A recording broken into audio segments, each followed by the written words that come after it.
So in my last video, I talked about how President Donald Trump told Israel, look, we give you $4.5 billion a year for your weaponry, to buy weaponry, to defend yourselves. Now go and defend yourself. And of course, Israel took that as a green light and dropped 2 bunker busters and on some Iranian targets in Syria yesterday, outsmarting and outgunning the Russians, leading to the Russians getting embarrassed and angry at being outsmarted by Israel once again. But we know now what this is. We should know by now what this is going to lead to. It's going to lead to Israeli taking over hegemony in the Middle East and eventually the entire world. And I know the anti-Zionists out there are spewing all kinds of hatred, warning their own against this as some kind of an evil plot by the Zionists.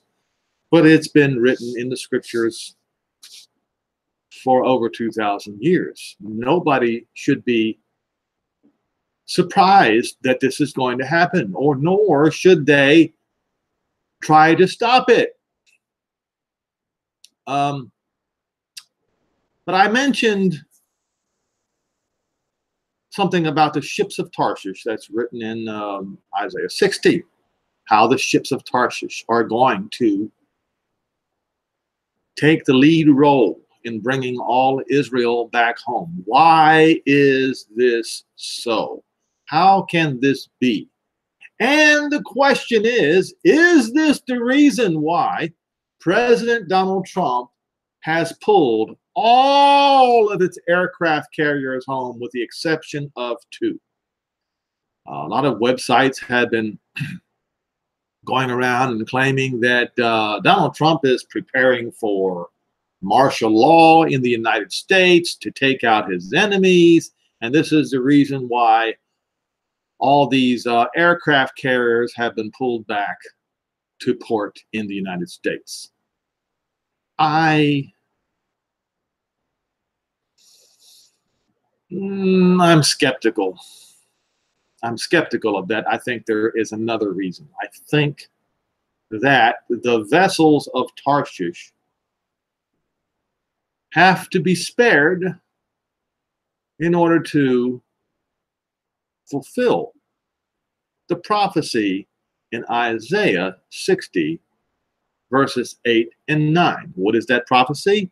That the ships of Tarshish are going to be the lead, that they're going to take the lead role into bringing all Israel back home. From where? And what is Tarshish anyway? What are the ships of Tarshish? Well, let's begin a history lesson, shall we? Ships of Tarshish. We will first go to Isaiah 60 and verse 8 and 9. And who are these that fly? That's right. Fly. To fly.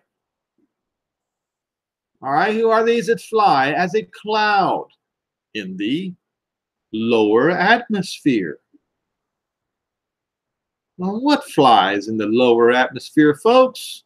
Well, maybe middle atmosphere. Airliners. Their pilots call them ships, you see, like the doves at their windows. And he makes a side note: the coastlands shall wait for me, or his people that live in the coastlands of the Mediterranean Sea and beyond shall wait for him. And the ships of Tarshish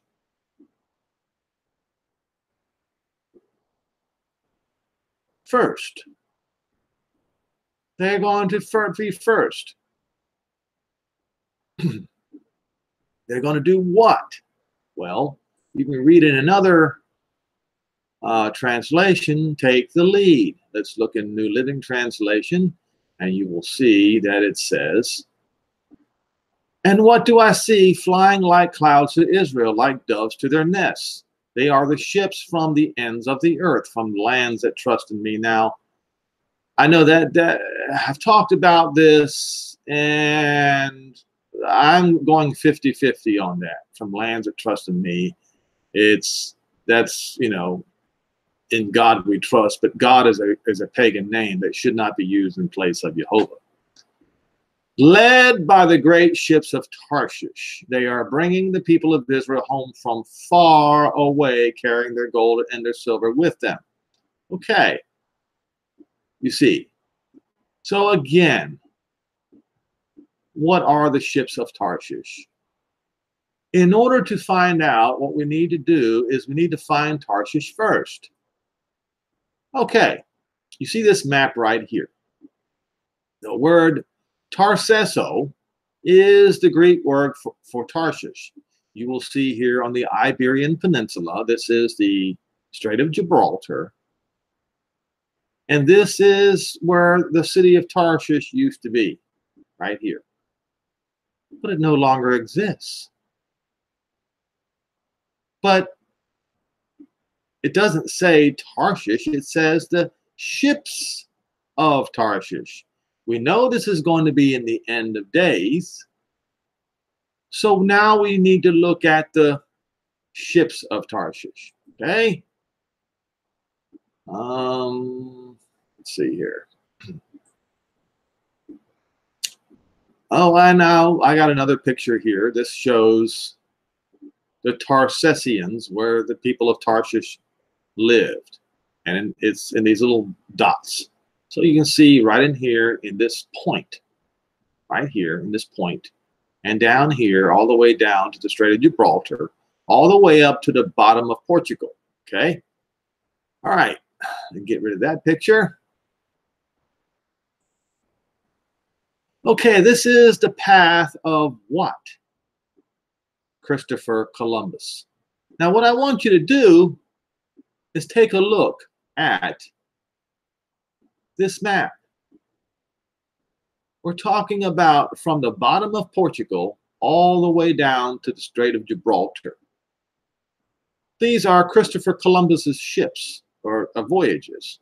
Okay, where did they go?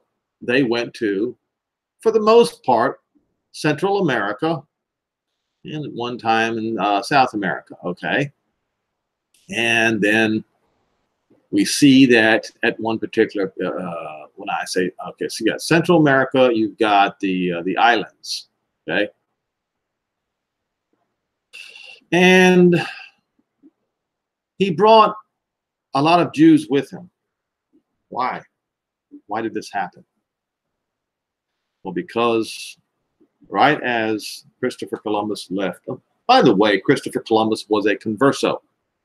Those of you who don't know what converso means, you probably should go and look it up. He was a Jew that converted to Catholicism, okay? And some say he was a crypto Jew, which means Jew on the inside, Catholic on the outside.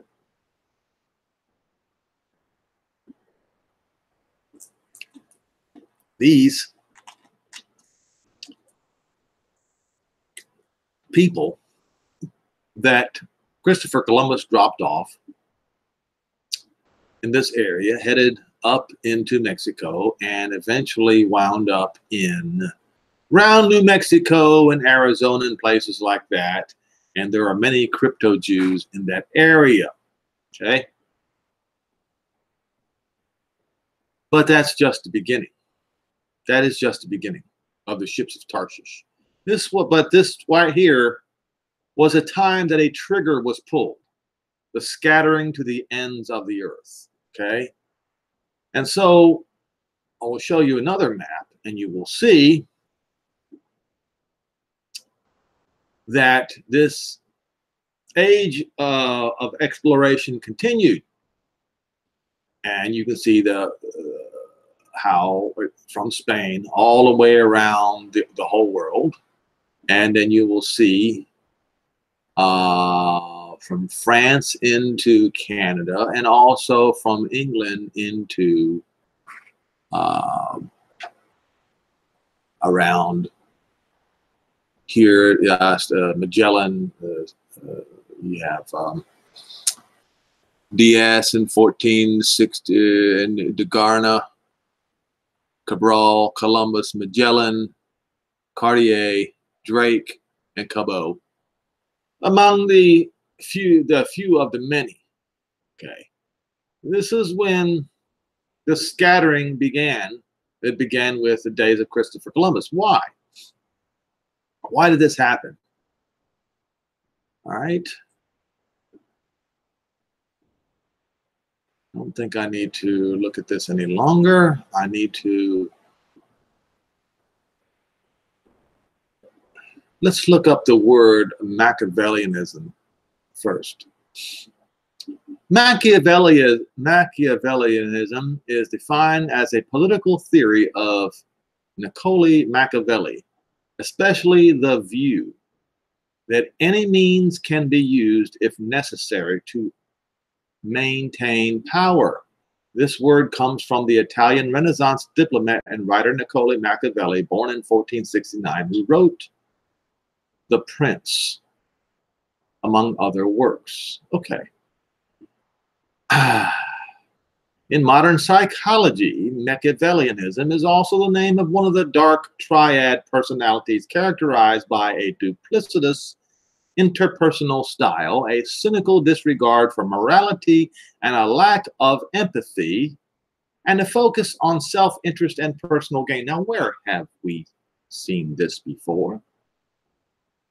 It is in the book of Daniel. I believe it's in Daniel 11. And indeed, this kind of thinking began with Antiochus the madman. I think it's in Daniel 11. Okay.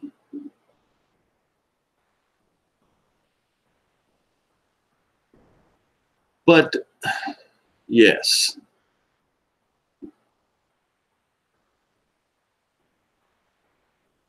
Then the king will do as he pleases. You know which version this is. This doesn't seem like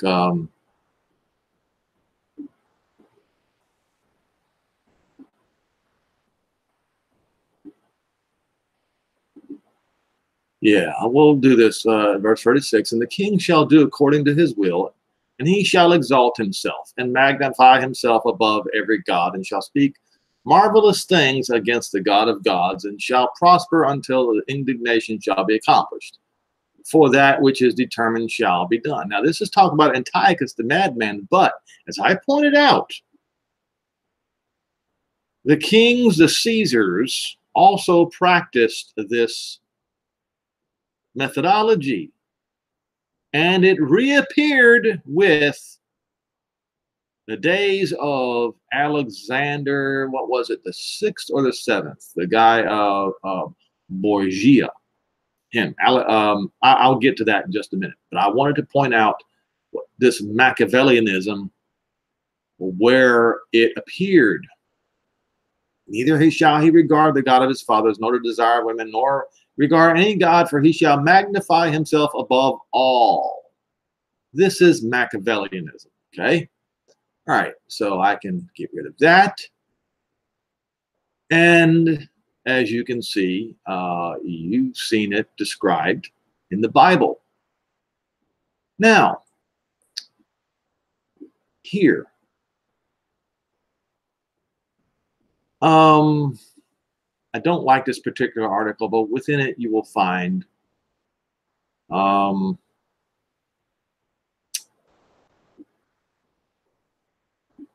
interesting information. Did Pope fund Columbus's voyage to America? By Civilio Lachetti. From ancient Egyptians to extraterrestrials, popular literature has identified various peoples and personages with the discovery of the Americas. Absent from this familiar list was the so-called Pope until very recent historical times. Italian journalist and author Ruggero Marino claims that Innocent VIII sponsored Christopher Columbus's first voyage, and in the fashion of later published Da Vinci Code, he has written Cristoforo Colombo ed tu Papa Tradito, available only in Italian, stating his case. Now, is it true or not? Who knows? But I'm going to get to something here in just a minute. Using a blend of conjectures, coincidences, curiosities, and certainties, the author paints a picture of a Watergate-style cover-up surrounding Columbus's initial voyage. The tale involves many great figures of the Renaissance. This cover-up erases the role of Innocent VIII in the discovery of the New World. To be sure, there is independent evidence that credits the man who called himself the Pope. For example, in this tomb, there is an inscription that refers to his having part in the discovery of the new lands. Furthermore, respected Scottish historian William Robertson, an 18th century colleague of philosopher David Hume, notes the papal role in his rare book on the discovery of America. But just what was this papal role? According to Marino, the so-called Pope, not Queen Isabella or her hawk of jewels, provided the funding for Columbus's expedition. In his long quest to obtain funding for his voyage of discovery, Columbus, a Genoese, would have appealed to the powerful banking establishment in a still great Italian maritime power of Genoa. So as you see here, what we have here is an Italian fella trying to claim that it was Italy that sponsored Columbus and not Spain and Portugal. Well, I disagree with this fellow because the Bible clearly talks about the ships of Tarshish, which are in Spain and Portugal. But anyway, what he points out is this. Well, Marino alleges more particular motive and connection. Columbus may have been the illegitimate son of Innocent VIII, himself a familiar figure in Genoese life. This conclusion is based on contents and tone of several of Columbus's letters. Now that's really a far reach. Everybody knows that Columbus was a converso. It is also noteworthy that the Genoese bankers were also very active in the court of Isabella. A member of the Giraldini house was papal nuncio at the court.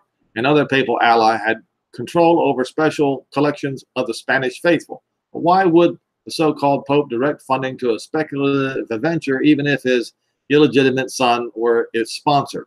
The answer to this question is the crux of the matter, the pivotal point in which the alleged cover-up turns.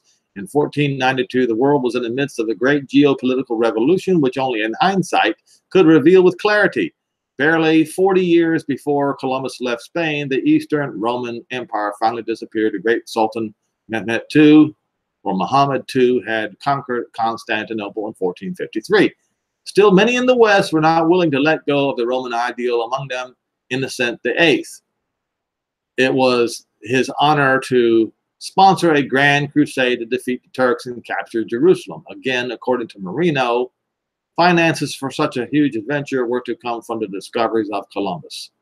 7 days before Columbus set sail, Innocent VIII died. Columbus sailed into a future that changed the world, but his world was also changed behind him. The new so-called Pope was Alexander VI Borgia, a Spaniard. This is where I'm getting at, folks.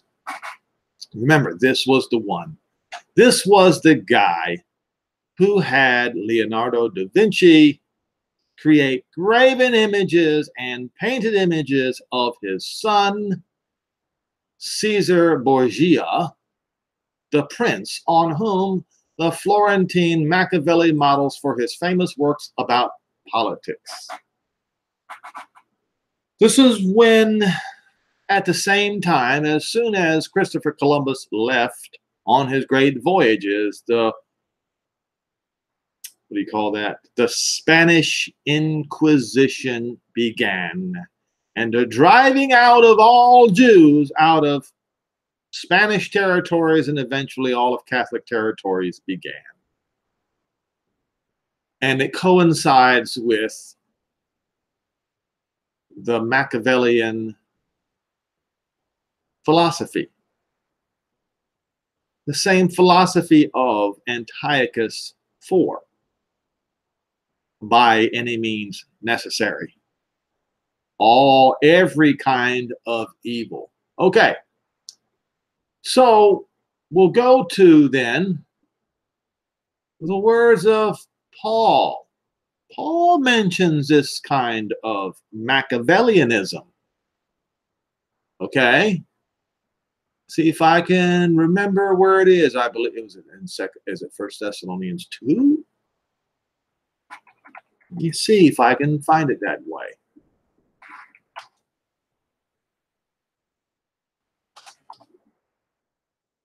No, it's not 2. It might be 2 Thessalonians 2. Okay. All manner of unrighteousness. Let's see.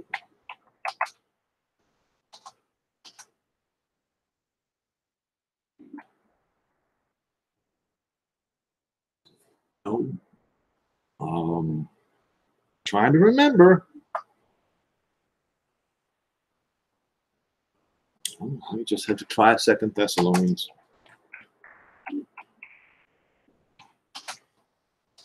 See if it's there. There it is. Okay.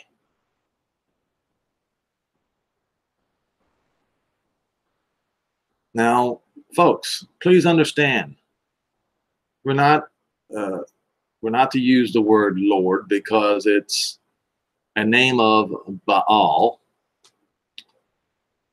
and Jesus Christos, or Jesus Christos, is the name of the beast. It should be our Master Yehoshua Messiah. Now, verse 1, now we beseech you, brethren, by the coming of our Master Yehoshua Messiah, and by our gathering together unto him, that you be not soon shaken in mind or be troubled by spirit, nor by word, nor by letter, as from us, that the day of Messiah is at hand. Let no man deceive you by any means, for that day shall not come except there coming a rebellion, a revolt. This revolt was during the days of Caligula. That's when it began. The revolt of the Jews against the Romans, because Caligula ordered his graven image as Jupiter or Zeus to be installed in every synagogue, including a temple in Jerusalem. Okay? That man of sin be revealed, the son of perdition, who opposes and exalts himself all that is called God, or that is worshipped. Okay, now, see, here's the thing. Daniel points out that this man clearly was Antiochus IV. But Antiochus IV has long since been dead by the time that Paul writes this, which means there's going to come up another one, a line of them that is going to do this. It is accurately describes Machiavellianism, to attain power by any means necessary, by every lie, every work of evil necessary, and this happens to be one of them. This is how you know. So that he as a god sits in the temple of God. So this is what what's his name? Caligula attempted to do. And of course, in every one of the temples, every one of the synagogues, he did manage to pull it off. And there is a question as to whether he pulled it off in the actual temple in Jerusalem or not. But it doesn't matter. This describes Caesar Caligula. And of course, those after him, showing himself that he is a god. Remember that, when I was with you, I told you these things. And now you know what withholds must be, that he might be revealed in his time. For the mystery of iniquity does already work. He that now lets will let until he be taken out of the way, and then that wicked be revealed, whom the master will eventually come and consume with the spirit of his mouth, and shall destroy with the brightness of his coming. Even him whose coming is after the working of Satan, with all power, signs, and lying wonders, with all deceivableness of unrighteousness in them that perish, because they receive not the love of the truth, that they might be saved. And for this cause Jehovah shall send them strong delusion, that they should believe a lie, that they all might be damned who believed not the truth, but had pleasure in unrighteousness. So we now see an accurate description of the Machiavellianism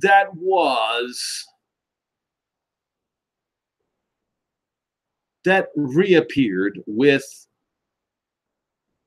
this so-called Pope during the days of Columbus, when they banished all the Jews from the realm of the Catholic Church.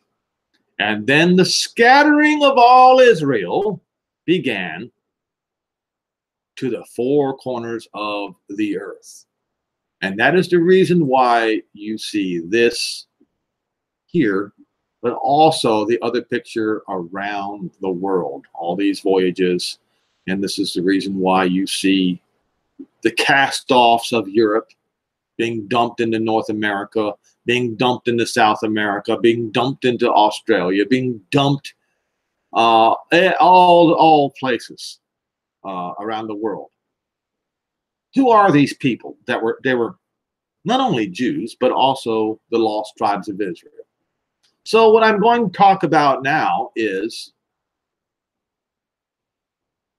get rid of this, I have no need for it anymore.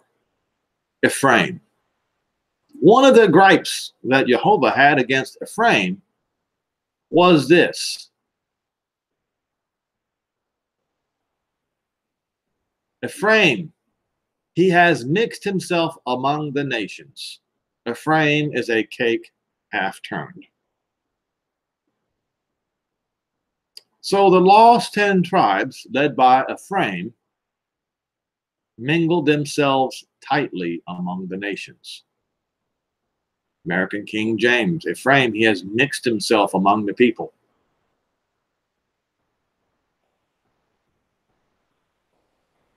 Mixed among the nations, but it means mixed among the Gentiles.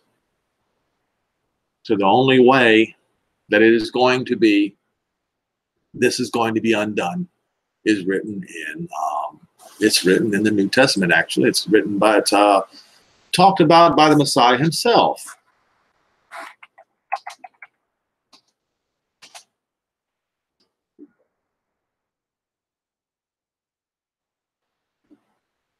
Luke 17.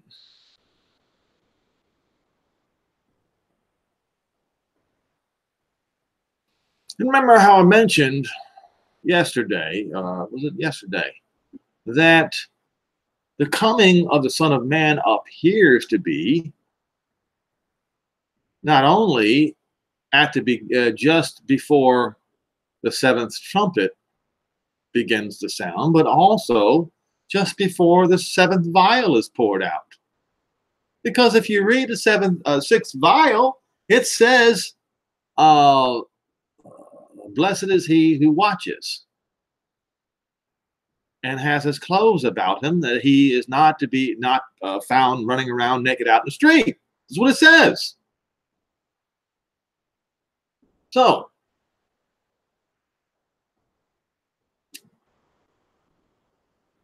as it was, verse 26, as it was in the days of Noah, so shall it be in the days of the Son of Man. This is the Messianic era, when the rolling over begins, as written in Revelation 10 and verse 7. They did eat, they drank, they married wives, and they were given in marriage until the day that Noah entered the ark, and the flood came and destroyed them all. Likewise also shall as it was in the days of Lot. They ate, they drank, they bought, they sold, they planted, they built. But the same day that Lot went out of Sodom, it rained fire and brimstone from heaven. Are you saying that then, that the same day that the Israelites are going to be taken out of the lands of Israel, that fire and brimstone are going to fall down on the nations and destroy them all. That's what it implies. Even thus shall it be in the days when the Son of Man is revealed. In that day, when he shall be upon the housetop and his stuff in the house, let him not come down to take it away. And he that is in the field, let him likewise not return back. Remember Lot's wife. Whosoever shall seek to save his life shall lose it, and whosoever shall lose it, his life shall preserve it. I tell you, in that night there shall be two men in one bed. This is exactly, it just reminds me of what's written in Hosea 7 verse 8. Ephraim has mixed himself among the Gentiles, and the one shall be taken and the other left. Two women shall be grinding together, and one shall be taken and the other left. Two men shall be in the field, and one taken and the other left. And they answered and said, Where? Where are they going to be taken to? And he said unto them, Where the body is, there the eagles will be gathered together. This is Ezekiel 38 and 39. You can read the middle part of Ezekiel 39, and you can see this right here in action.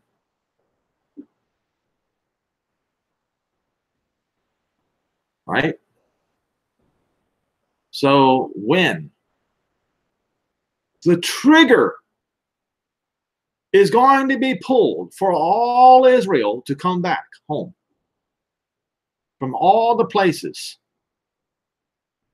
where they were scattered to, when the dead bodies are on the mountains of Israel, the valley, or the Har Megiddo, the mountain of Megiddo. Okay, and the mountains of Megiddo is right near the Jezreel Valley. And in the whole entire area, there are mountains. Okay, so let's then look at a few things here. And as I said, I believe that the ships of Tarshish are going to be spared, or the ships of the Atlantic are going to be spared for one purpose. And that is, they are going to be the vessels, land and, or I should say, sea and air vessels, both will be shipping all Israel home from all around the world. Okay. All right, I don't think I need this one, do I?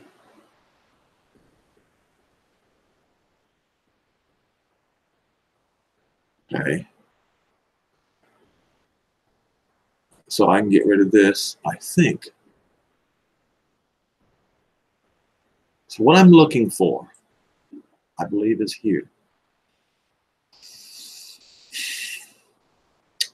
He shall set up an ensign for the nations, or a standard, or a flag for the nations, and shall assemble the outcasts of Israel, and shall gather together the dispersed of Judah from the four corners of the earth. Okay, so we saw how the ships, because of the Machiavellianism of Alexander VI, as described by the Machiavelli himself, whatever his name is, they were driven to the outer parts of the world, the Americas, etc. But now, when that particular trigger takes place, when the dead bodies of Ezekiel 39, as described in Luke 17, that's the trigger. That's when a flag is going to be raised, a signal flag to show the nations that he is gathering together again the scattered peoples of Israel and Judah and bringing them back from the four corners of the earth. Well, let's go now to Isaiah 11, and let's see if there's any more.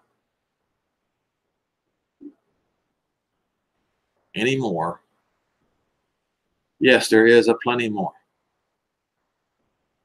Verse 10, in that day there shall be a root of Jesse. What root? The root that Paul spoke of in Romans 11, which will stand for an ensign, for a flag to the people. To it the Gentile shall seek, and his rest shall be glorious. And it shall come to pass in that day that Jehovah will set his hand again the second time to recover the remnant of his people, which shall be left from Assyria, from Egypt, from Pathros, from Cush, from Iran, from Iraq, from Syria, and from where? Europe and beyond, the coastlands of the sea. And he shall set up an ensign for the nations, and shall assemble the outcasts of Israel, and gather together the dispersed of Judah from the four corners of the earth. And the envy also of Ephraim shall depart, and the adversaries of Judah shall be cut off.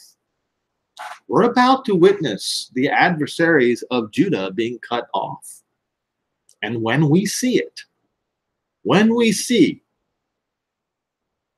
Ezekiel 38 and 39 take place, and all the dead bodies in Armageddon, the Golan Heights, that's when it's time. That's when we know. It's when you get the signal to go, you got to go. You got to move your butt. Neither will Ephraim envy Judah anymore, and Judah will not vex Ephraim. But they shall together fly upon the shoulders of the Palestinians, that's right, toward the west. They call that the West Bank. And they shall spoil them of the east together, Gaza too. In other words, they're going to throw them out.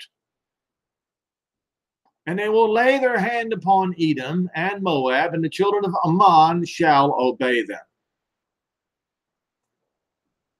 And Jehovah shall utterly destroy the tongue of the Egyptian sea, and with his mighty wind shall he shake his hand over the river, and shall smite it in seven streams, and make men go over dry shod. And there shall be a highway for the remnant of his people, which shall be left from the north and from the south. All right.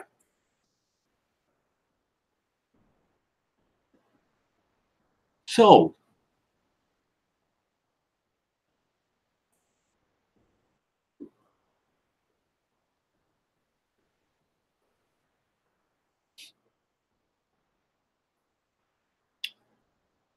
like I said, I think I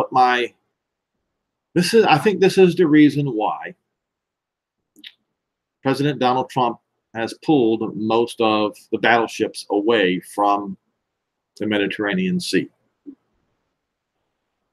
Because there is going to be another conflagration, and it will be that all the enemies of Israel are going to be destroyed, and it will be the job of the ships of Tarshish to do what? Let's see here. I might have missed one. Turn.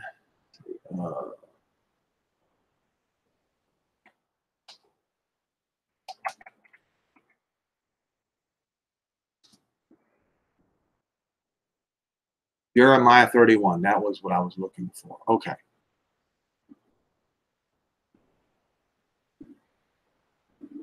So the entirety of Jeremiah 31 and, quite frankly, 30 is talking about the coming of the new covenant for Israel. All right. Verse 7, for thus says Jehovah, sing with gladness for Jacob, and shout among the chief of all the nations, publish and praise you, and say, O Jehovah, save your people, the remnant of Israel. Behold, I will bring them from the north country, and from all the coastlands of the earth. Now you read in Hosea 11 and verse 10, I believe, you will see that Ephraim headed west. While much of the Jews were, although there were a lot of Jews that were in the west as well, but much of them were in Iraq, were in Iran, were in North Africa, etc. Behold them, I will bring them from the north country and gather them from the coasts of the earth, or the Mediterranean Sea area, and with them the blind, the lame, the woman with child, and her that travails with child together. A great company, not a tiny company. I know your preachers have said, oh, it's going to be only small. In fact, they say it's only going to be 144,000. Or sometimes they say, well, that 144,000, that's the church, that's not Israel. When in fact, it does say there are 12,000 of each of the tribes of Israel. So who is this great company? This is the great multitude. This is the great multitude that's written about in Revelation, that no man can number. They came out of every nation, kindred, and tongue. Why? Because they were scattered into every nation, kindred, and tongue, just like what we have seen. And right here, Ephraim mixes with the nations. He mingled himself with the nations. But he's got to be taken out of them, person by person, man by man, woman by woman, child by child, every one of them. You see.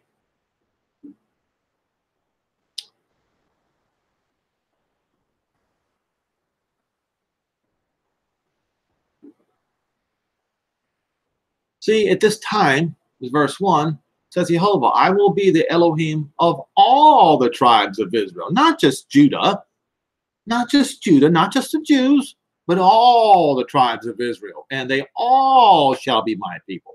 Let's make sure we have context when we read this. Verse 10, hear ye the word of Jehovah, O ye nations, and declare it to the coastlands far, far, far. How far away? All the way to the Americas.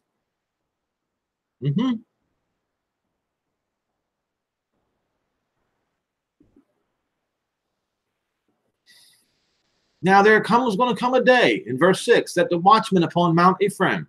What's Mount Ephraim? That's northern Israel. Will cry aloud and say, arise and let us go up to Zion for our Jehovah, unto Jehovah our Elohim. So what they're going to do is actually they're going to say and make the announcement, all Israel must come home now. That's what they're going to do. I will bring them from the north country, gather them from the coastlands of the earth, and with them the blind, the lame, and the woman with child, and travailing child together. A great company shall return there. And they shall come with weeping and with supplication will I lead them, and I will cause them to walk by the rivers of water in a straight way, wherein they will not stumble, for I am a father.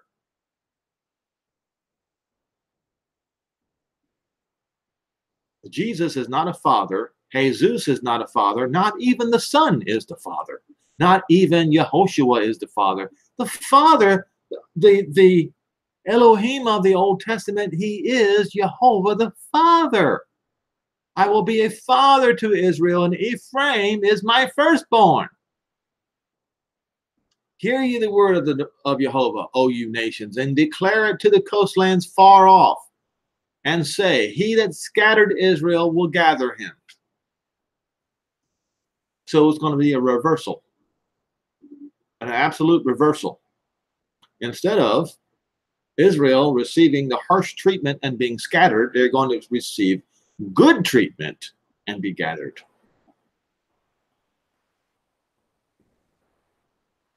As a shepherd that does his flock, for Jehovah has redeemed Jacob and has ransomed him from the hand of him that was stronger than he. Who was the he that ransomed him from? The man who sits on the throne at the Vatican.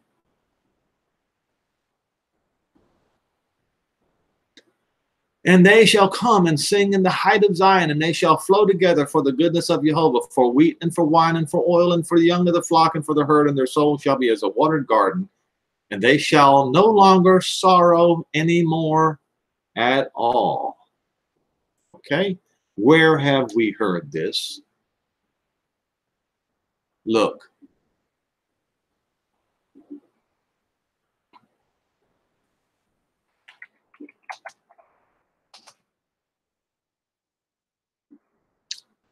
All right, this is in Revelation 7 and verse 17, and it also is in Revelation 21, verse 4. Let's have a look, shall we?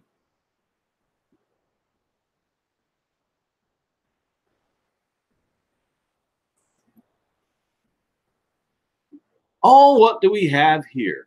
A great multitude. We just read about that in the prophets, did we not? Verse 9, and after this, and lo, a great multitude which no man could number, that was taken out of all nations and kindreds and people and tongues, and stood before the throne. Where's the throne going to be? Where the Temple Mount is. Before the Lamb, clothed with white robes and palms in their hands, and cry with a loud voice, salvation to our Elohim, which sits upon the throne, and also unto the Lamb. And all the angels stood round about the throne and about the elders and the four beasts, and fell before the throne in their faces and worshiped Jehovah, and saying, blessed and glory and wisdom and thanksgiving and honor. And one of the elders said unto me, who are these that are arrayed with white robes, and where did they come from? And I said unto him, sir, you know. And he said unto me, these that are which came out of great tribulation, and have washed their robes and made them white in the blood of the Lamb. Therefore they are before the throne of Jehovah, and serve him day and night in his temple. And he that sits on the throne shall dwell among them. They shall hunger no more, neither shall they thirst any more, neither shall the sun strike them, nor any heat. For the Lamb which is in the midst of the throne shall feed them, and shall lead them unto the living fountains of waters, and Jehovah shall wipe away all tears from their eyes. Now you can sit here and say that doesn't belong to Israel, and you can say that until you're thrown in the fire if you want to. That's your choice. Don't make that choice. So let's go to, once again, oh, what happened here?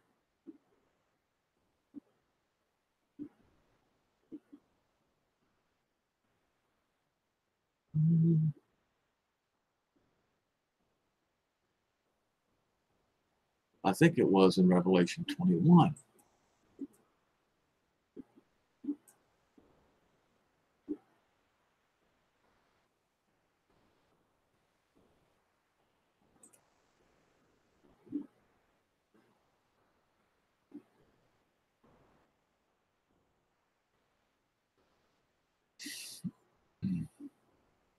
Oh, I'll just do like I did before.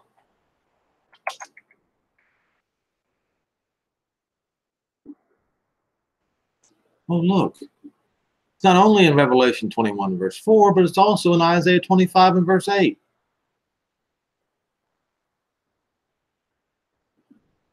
Well, let's have a look at Isaiah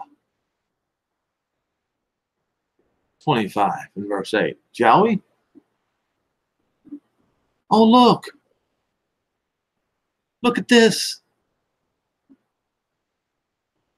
It says in the prophets.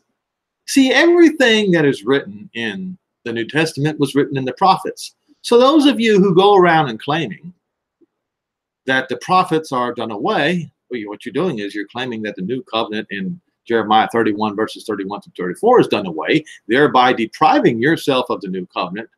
But look here. He will swallow up death in victory, and Jehovah Elohim will wipe away all tears from all faces, and the rebuke of his people shall be taken away from all the earth, for Jehovah has spoken it. In what context is this? Are you sure you're going to be ready for this, folks?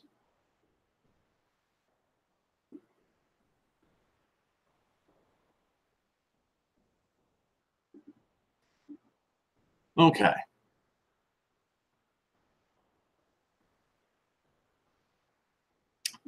Oh, Jehovah, you are my Elohim. Verse 1. I will exalt you and praise your name, for you have done wonderful things. Your counsels of old are faithful and true.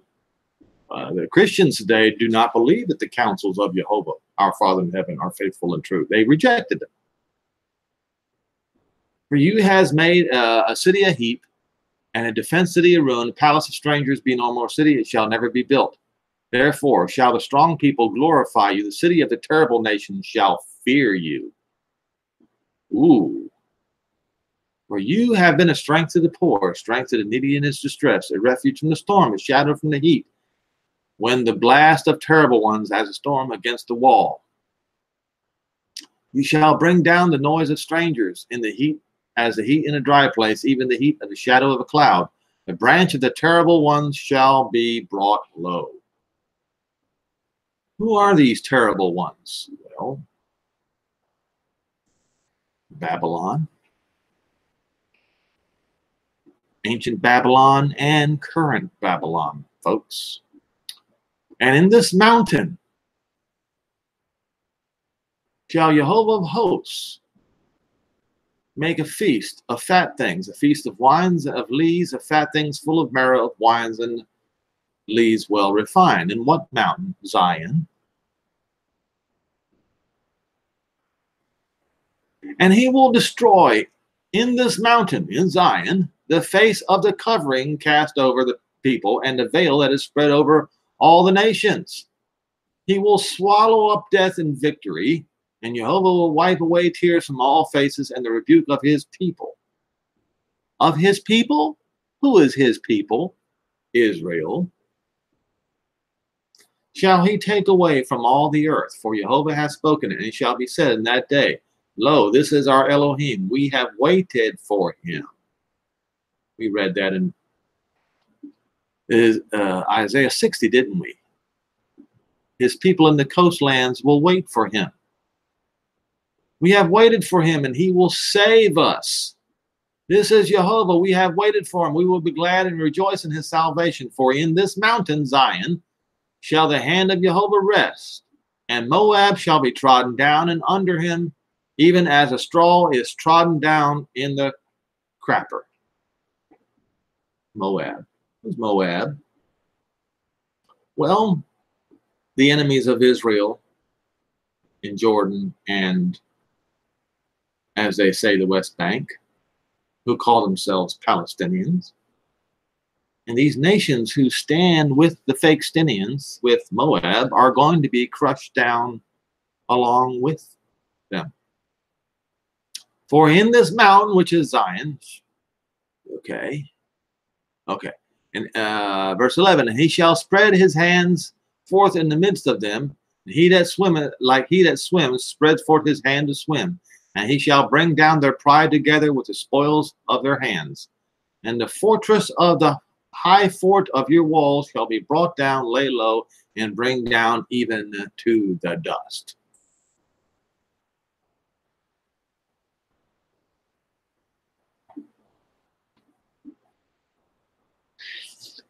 In that day, you ready for this, folks? In that day, this song shall be sung in the land of Judah. We have a strong city. Salvation will Jehovah appoint for walls and for bulwarks. Open ye the gates, so that the righteous nation which keeps the truth may enter in.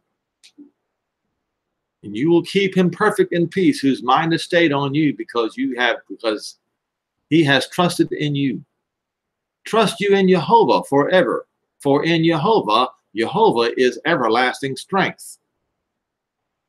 He that brings down them that dwell on high, the lofty city. Who is the lofty city, folks? Rome. He lays it low, even to the ground, and he brings it to the dust. The foot shall tread it down, even the feet of the poor and the steps of the needy. The way of the just is upright. You most upright do weigh the path of the just. Yes, in the way of your judgments, O Jehovah, have we waited for you. The desire of our soul is to your name and to the remembrance of you. With my soul I have desired you in the night. Yes, with my spirit within me I will seek you early. For when your judgments are in the earth, and the inhabitants of the world will learn righteousness. Let favor be shown. It says, let favor be shown to the wicked. Then you go to Strong's Concordance because I think there's a mistranslation there.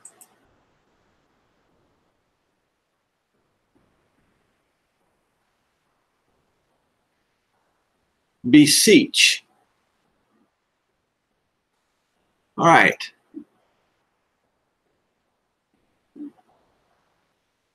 All right. Be merciful to the wicked, yet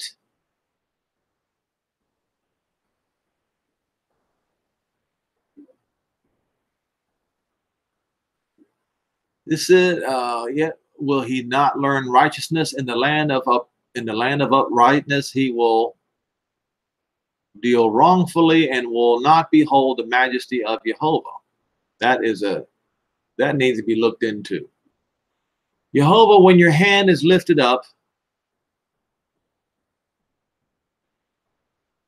they will see and be ashamed for their envy at the people. Yes, the fire of your enemies shall devour them. You will ordain peace for us, for you have also wrought all our works in us, O Jehovah, our Elohim.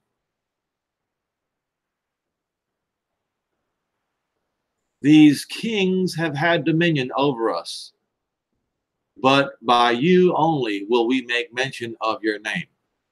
They are dead, they shall not live. They are deceased, they shall not rise. This is talking about Rome and all the nations that have oppressed Israel. Therefore, you have visited and destroyed them and made all their memory to perish. You have increased the nation, O Jehovah, and have increased the nation. You are glorified. You have removed far unto the ends of the earth. Jehovah, in trouble, they have visited you, poured out a prayer when you chastened. Your chastening was upon them. Like a woman with child that draws near the time of their delivery is the pain and cries out in her pang, so have we been in your sight, O Jehovah. We have been with child, we have been in pain, and we have, as it were, brought forth mere wind. We are not wrought any deliverance in the earth, neither the inhabitants of the world fallen. So what he is saying is what they're saying is for a long, long time, pain, and agony for Israel, for Judah. Year after year, decade after decade, century after century, millennia after millennia, and there has been no justice. And so, what's going to happen is this. Come, my people, and enter you into your chambers. What is your chambers? That's the Holy Land. Come, my people, and enter into the Holy Land, and then shut the door behind you until the indignation is overpassed, because there's going to be revenge. Revenge upon the nations. But first, all Israel must be gathered from all the ends of the earth, gathered by the ships of Tarshish, brought to the Holy Land, shut the door, and vengeance begins.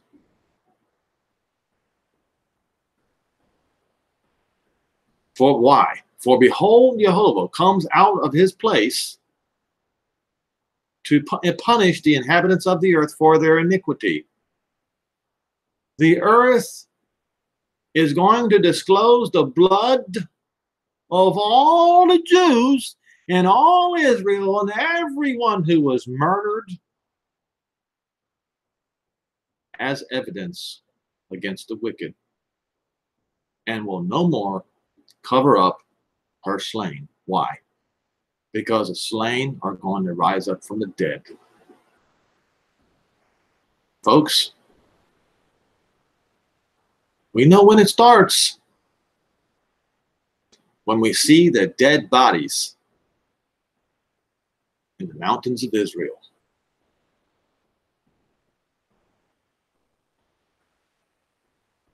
We see Russia threatening, tightening up the chokehold around Israel. They want the Golan Heights. They want to force Israel back to the 67 borders. But they will